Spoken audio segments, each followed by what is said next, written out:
Buenas noches y bienvenidos a Signo Pesos, la economía al alcance de su pantalla. Estos son los temas claves para hoy. Se amplía la cobertura de la nómina electrónica. Desde este 1 de octubre, muchas más empresas tendrán que acogerse a las reglas sobre generación y reporte de nómina electrónica ante la DIAN. Una experta nos contará a quiénes cobija y cuáles son sus implicaciones. Créditos hipotecarios a toda máquina. Un estudio de Data Credit Experian muestra que este año se están aprobando 100.000 créditos de vivienda cada mes. Hasta los más jóvenes están adquiriendo vivienda a través de créditos. En minutos, las cifras con uno de los autores de este reporte. La recuperación aérea va volando. Colombia ha recuperado ya buena parte de los volúmenes de pasajeros que se movilizaban antes de la pandemia y tiene muchas más aerolíneas, rutas y frecuencias activadas. El vicepresidente de ProColombia nos entrega los datos de esta buena noticia de reactivación en la economía.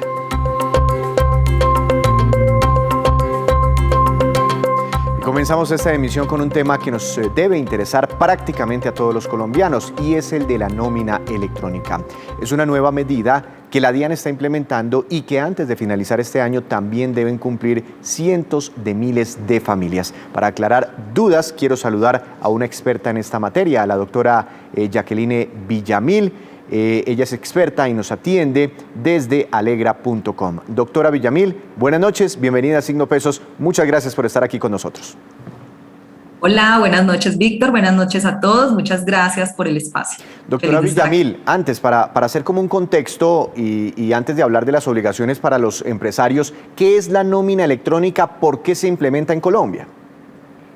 La nómina electrónica es una nueva regulación de la DIAN que puso para este año a todas las empresas y consiste en reportar todos aquellos pagos que se hacen a los empleados por concepto de salario. Se reporta mensualmente en un archivo digital a la DIAN. Esto contiene toda la información de los devengados, las deducciones a que haya lugar en el pago de esa nómina y es un requisito que deben cumplir todas las empresas este año a partir de ciertas fechas que reglamentó la DIAN. ¿Todas las empresas, inclusive las que tienen 2 trabajadores o 1 trabajador?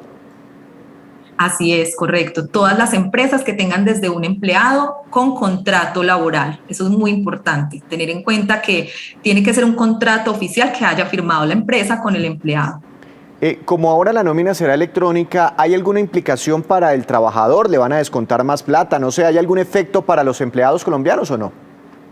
No cambia nada en esta parte y ni se ve afectado el empleado. Es un proceso que va independiente a la liquidación de nómina. Eso es muy importante también aclararlo. Una cosa es la liquidación o el cálculo de la nómina, que es el proceso que se hace actualmente, que se puede manejar ya sea en Excel, en un programa contable o de la forma en que lo vengan manejando normalmente la empresa. Y otra cosa es emitir a la DIAN ese documento de tipo electrónico. Entonces no va a tener ningún cambio en cuanto a valores ni ninguna implicación de este tipo para el empleado. Entiendo. Seguramente, y usted lo sabe muy bien, doctora Villamil, para las grandes empresas debe ser un tema fácil de implementar, ¿no? Pues tienen sus equipos de tecnología, etcétera. Pero para las empresas pequeñas, sobre todo estas de las que estamos hablando, de 2, 1 trabajador en adelante, 3, 4, no sé, hasta 10, para esas pequeñas empresas, ¿este es un proceso engorroso o es fácil de implementar?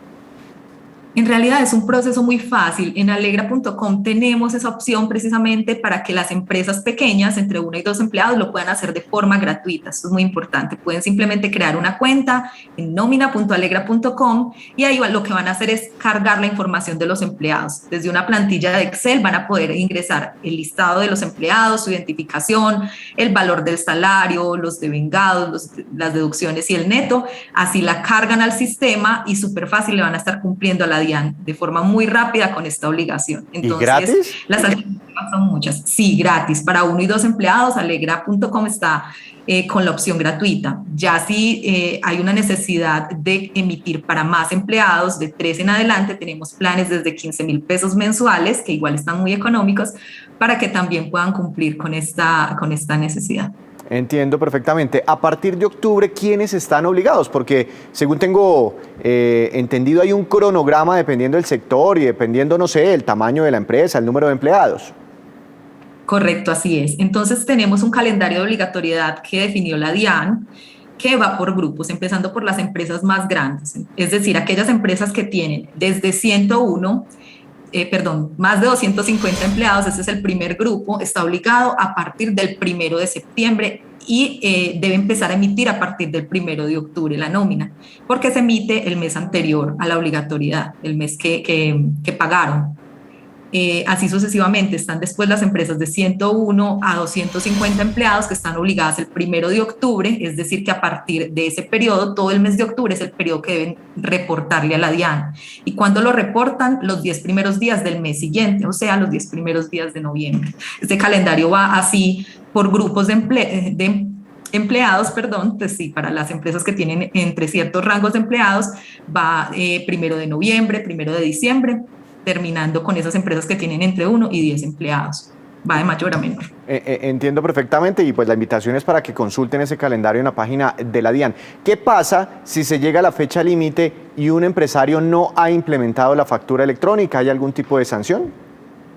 En este momento oficialmente la DIAN no ha definido esas sanciones, pero lo más recomendable para las empresas es adoptar este proceso pues a tiempo para cumplirle a la DIAN, para tenerlo ya implementado y que sea mucho más fácil y que se vuelva parte de su día a día y no esperar pues hasta lo último. De hecho, también hay una forma de hacerlo voluntario, de manera anticipada. Eso sí, por ejemplo, si una empresa está obligada a emitir por fecha el 1 de diciembre, y se anticipa y hace el proceso de habilitación desde ahora, queda obligado a emitir el mes siguiente. Estamos en septiembre, entonces esa empresa empezaría su obligatoriedad adelantada en octubre. Muy bien. Le escuché a alguien, pero no sé, me pareció un poco increíble y se lo quiero preguntar a usted porque es la experta en este tema, que las familias de alguna forma deben estar vinculadas o en algún momento deben generar en ciertos casos, los hogares, las familias, en ciertos casos por la prestación de servicios de terceros, la nómina electrónica. ¿Esto es cierto o no? Eso es cierto en gran parte, pero aquí ya entra a jugar diferentes factores que ya habría que mirar cada caso en particular. En general, pues va a depender, y eso es algo que todavía la DIAN no tiene muy claro, el caso de las empleadas domésticas. Entonces creo que ahí habría excepciones que tendríamos que mirar más a detalle. Pero es obligatorio en ese momento para las familias o es algo que se está contemplando? Es algo que se está contemplando en este mommomento. ¿Y eso es para qué? ¿Para quiénes? Pero todavía no está oficial para las empresas que tienen empleados con contrato. O sea, en algún momento la familia que tenga un empleado del servicio doméstico, ya sea también, por ejemplo, un conductor, un jardinero, un cuidador de una finca, ¿es posible que en algún momento tenga que implementar factura en nómina electrónica para hacer los respectivos pagos? Puede ser posible, sin embargo, todavía no tengo muy clara esa respuesta porque es algo que no está desde ya definido, o sea que tendríamos que esperar también por parte de la DIAN sobre cómo se pronuncia sobre este tema. Por ahora está para las empresas. Pero entonces muy buena esa aclaración. Hay otro tipo de empresas, sobre todo micronegocios, que no son personas jurídicas, sino que, digamos, ejecutan una actividad comercial bajo la figura de persona natural. ¿Para ellos también es obligatoria la nómina electrónica? Sí, va a depender de que si tiene contratos. Si tiene empleados, entonces aplica.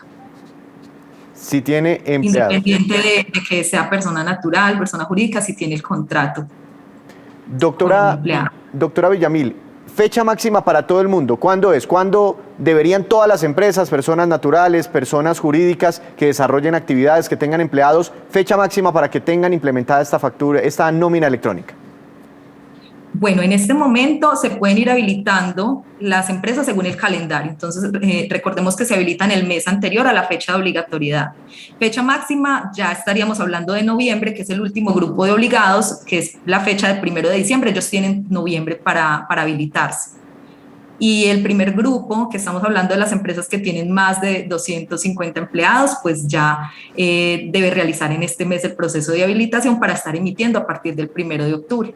Pues estamos entonces muy encima. ¿Esto es algo que se lo inventaron aquí en Colombia o esto funciona en otros lugares del mundo? Sí, eso funciona ya a nivel de Latinoamérica en algunos países, por ejemplo en México. La tendencia en Latinoamérica es la contabilidad electrónica, entonces así como empezamos con el tema de la facturación electrónica, Pronto viene también el documento soporte electrónico y en algunos países ya está la contabilidad electrónica, también tomando como referencia a México, que lo mencionaba anteriormente. Países como Perú, países como República Dominicana vienen implementando también facturación electrónica recientemente, también Panamá, Costa Rica, y Alegra tiene versiones en todos esos países y ya les estamos brindando este servicio de emisión de documentos electrónicos en todos estos pues países. Como van las cosas, todo será electrónico de ahora en adelante. Muchas gracias, doctora Villamil, por estos minutos para Signo Pesos. Que tenga una feliz noche. Muchas gracias a ustedes igualmente. Para que entonces todos los empresarios tengan muy en cuenta estas fechas. Hacemos una primera pausa, pero cuando regresemos espere que hay preocupantes cifras sobre la población en el mundo que aún no cuenta con electricidad. Ya regresamos. Regresamos a Signo Pesos. Los créditos de vivienda se están recuperando en Colombia a un ritmo acelerado. Un estudio de Data Crédito Experian así lo confirma. Por eso le quiero dar la bienvenida a Santiago Rodríguez, profesor de la Universidad de los Andes y consultor de Data Crédito Experian. Profesor Rodríguez, buenas noches, bienvenido a Signo Pesos. ¿Cómo le ha ido? Víctor, buenas noches, ¿cómo está usted? Muy bien. Antes de hablar de los resultados del estudio, ¿qué marco de tiempo tuvieron ustedes en cuenta? Sí, queríamos hacer un análisis de cómo fue la situación antes de la pandemia, durante y después. Tomamos las operaciones que pasaron por Data Crédito Experian en el primer semestre del 2019, primer semestre de 2020 y 2021, para mirar la situación antes, durante y después de la pandemia. Y bueno, ¿y cómo estaba el crédito de vivienda antes, durante y ahorita que nos estamos reactivando? Sí, efectivamente, cuando analizamos los tipos de crédito, el crédito que tiene mejor desempeño es el crédito de vivienda. Por supuesto, entre el 2019 y el 2020 tuvo una caída, pero tuvo una recaída, digamos, una recuperación muy importante hacia el 2021. Tanto así que en valores, digamos, tiene un crecimiento del 32% entre el 2019 y 2021, y el número de operaciones crece el 16%, siendo, digamos, valores muy relevantes, entendiendo un poco la situación que estábamos viviendo en estos años. ¿Esto quiere decir que en este momento la gente está pidiendo más créditos para vivienda que antes de la llegada del coronavirus? Efectivamente. El número de créditos se estaban pidiendo alrededor de 80.000 créditos en ese semestre, ya estamos alrededor de los 100.000. Entonces sí hemos tenido una recuperación del número de créditos que estamos desembolsando. Entonces, digamos, sí se está pidiendo más crédito y en particular el crédito de vivienda. ¿Y cuál es la razón? ¿Por qué la gente está pidiendo más créditos en teoría en un momento donde pues no hemos salido plenamente de la crisis económica que nos dejó el coronavirus? Sí, digamos que puede haber algunas explicaciones. Una puede ser las políticas públicas que se han entregado, pues incentivan a las personas y les dan confianza para pedir crédito en la medida que por un lado puede haber subsidios, por otro lado puede ser el gobierno garante de algunos de los créditos. Eso, digamos, que incentiva a que las personas pidan crédito. Por supuesto, también estamos en un periodo de tasas bajas que también puede llevar a que las personas piensen que es un buen momento para adquirir crédito. Y también, lo último es el sentimiento de vivienda propia. Yo creo que en Colombia se mantiene a pesar de todo lo que ha pasado. Es decir, la gente sigue con la idea, el sueño de las familias sigue siendo tener una vivienda propia. ¿Cuál es el promedio del crédito desembolsado, del crédito hipotecario? El crédito promedio, digamos, en el primer semestre de este año fue alrededor de 120 millones. Por supuesto, entendiendo que hay créditos pues mucho más bajos, pero en promedio son, digamos, pocas operaciones, porque obviamente es crédito de vivienda, pero de montos promedio, pues mucho más altos que, por ejemplo, el crédito de consumo o crédito del sector real. Claro. ¿Por edades ustedes tienen alguna clasificación? Es que antes de la pandemia nos quedamos con el cuento de que los jóvenes no les gustaba comprar vivienda porque preferían gastarse su plata en otras cosas, viajando, en ropa, en rumba, etcétera, pasándola bien. Efectivamente, esa es una de las novedades de este estudio, es que desmitificamos un poco la situación de que los más jóvenes, digamos, no están interesados en afianzar, digamos, y radicarse en una ciudad. Efectivamente, en los créditos de vivienda entre el 2019 y el 2021, el crecimiento más grande se da en los más jóvenes, en los centennials y los millennials, pero es donde más se está dando, digamos, crecimiento en crédito. Entre esos dos grupos, alrededor de 1 de cada 4 créditos va a ese segmento. Pero muy interesante esto, profesor Rodríguez. ¿Y usted tiene de pronto alguna explicación? ¿Será de pronto también por cuenta de la pandemia? Llegó el coronavirus, nos encerramos y de pronto los jóvenes reflexionaron sobre el tema de tener una casa, un apartamento propio. Sí, digamos, por un lado puede ser eso, digamos, cambian los hábitos, digamos, de la familia, trabajamos mucho más tiempo en casa, vemos, digamos, la importancia de tener, digamos, un espacio y una vivienda para, digamos, situaciones como la que vivimos.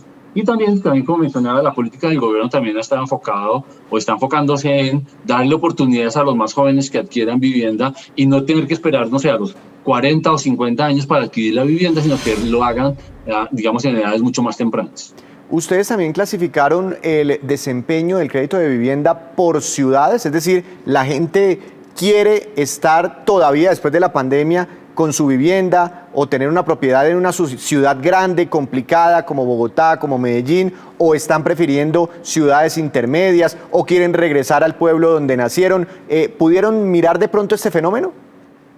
Sí, digamos, miramos por departamento y por región y encontramos que Cundinamarca es de la región o departamento que más crece. Al tiempo con Santander, son los dos departamentos que más crecen. Mencionaba que entre el 2019 y 2021 crece el 16%, en esos dos departamentos crece alrededor del 22%, un poco más alto. Sin embargo, es bueno, digamos, mencionar que el crédito está llegando a todas las regiones. Digamos, unas crecen un poco más que otras, pero efectivamente la reactivación se está dando a nivel nacional. ¿Cundinamarca, incluyendo Bogotá, o solo los municipios que quedan alrededor de la capital de la República? No, incluyendo Bogotá, por eso, digamos, es muy dinámica. Ok, ¿y ustedes ven una recuperación en el crédito hipotecario, en el crédito de vivienda, en todos los estratos sociales o solo se ve este fenómeno en algunos en particular? Digamos que estamos viendo que el crédito está llegando a todos los estratos. Sin embargo, encontramos que el crecimiento entre estos 2 años, la pandemia y ya el primer semestre de este año, estamos viendo que el estrato 1 y 2 son los que más están creciendo. Digamos, es bien relevante mencionar que aunque la participación, digamos, en el sector del estrato 1 no es la más importante o la más grande, sí tiene un crecimiento, digamos, mucho más fuerte que los otros estratos. Entonces, digamos que sí marca un tema importante. Digamos, el estrato 1 crece alrededor del 37%, el estrato 2 el 26% y en los demás alrededor del 15%. Entonces estamos viendo que el estrato 1 y 2 está jalonando, digamos, la actividad crediticia en el tema de vivienda. Cuando yo le hago esta pregunta a los actores del sector me dicen que sí, que por supuesto, pero pues uno entiende que hacen parte del negocio y lo que les interesa es vender vivienda. Les pregunto a los constructores, ¿es el mejor momento para comprar vivienda? Y me dicen que sí. Y les pregunto a los bancos y me dicen lo mismo, claro, es el mejor momento, pida un crédito. Y dicen que por las tasas de interés, por la oferta, bueno, en fin, por los subsidios del gobierno. ¿Usted desde la academia y desde una central de riesgo cree que es un buen momento para comprar vivienda en este momento apalancada con financiamiento? Sí, yo creo que sí. Digamos, hay que tener en cuenta que la vivienda, o más bien adquirir vivienda en general es con crédito. Digamos, pensar que yo adquirir una vivienda de contado es digamos, bastante utópico. Entonces, finalmente, si yo tengo que pedir un crédito en este momento, estamos en el punto más bajo de tasas de interés, entendiendo, digamos, Banco República, y en general los bancos están con las tasas más bajas, entonces es buen momento. Hay oferta de vivienda, hay oportunidades. Entonces, yo sí creo que es una buena alternativa, y como comentaba, de alguna manera la dinámica, digamos, de trabajo y de familia ha cambiado y se está volviendo muy importante el tema de la vivienda. Profesor Rodríguez, una última pregunta, ya que habla de tasas de interés y del Banco de la República, ¿es posible que a partir de la próxima semana, por cuestiones de la macroeconomía, empiecen a aumentar las tasas de interés de referencia? ¿Esto podría frenar un poco la cartera hipotecaria en nuestro país vía transmisión de tasas de interés, es decir, que se suban también en algún momento y próximamente los intereses de los créditos para vivienda? Yo no pensaría que en el corto y mediano plazo se vaya reflejado eso. Por supuesto, si el Banco República sube las tasas, habrá de pronto algún tipo de movimiento pequeño en las tasas de vivienda, pero en general yo veo que las tasas de crédito de vivienda, pues que son las más bajas, en general sí hay competencia entre los diferentes bancos. Eso hace una presión a no subirlas y a mantenerlas en los puntos más bajos, que financieramente, pues digamos, sea viable para ellos. Entonces yo sí, digamos, yo considero que aunque el Banco República comience a subir lentamente, no creo que ese efecto, digamos, termine frenando digamos, la buena actividad y el buen desempeño que tiene el crédito de vivienda, entendiendo, digamos, que de alguna manera la política que se ha generado al tema de vivienda y la importancia que se le está dando, supongo que lo van a mantener, y eso, digamos, apoya la nueva, digamos, el buen desempeño de las nuevas operaciones crediticias en vivienda. No, y desde que haya competencia entre los bancos, seguramente las tasas van a permanecer bajas por un buen tiempo. Profesor Rodríguez, muchas gracias por estos minutos, por contarnos los detalles de este estudio. Que tenga una feliz noche. Muchísimas gracias. Reactivación entonces en el crédito de vivienda, eso se ve reflejado también en las ventas de vivienda, y este sector sin duda está jalonando la reactivación de nuestro país. Hacemos otra breve pausa, pero ya les contaremos que aumenta la oferta de fondos de inversión en nuestro país. Ya regresamos con estos datos que los tiene Juan Fernández.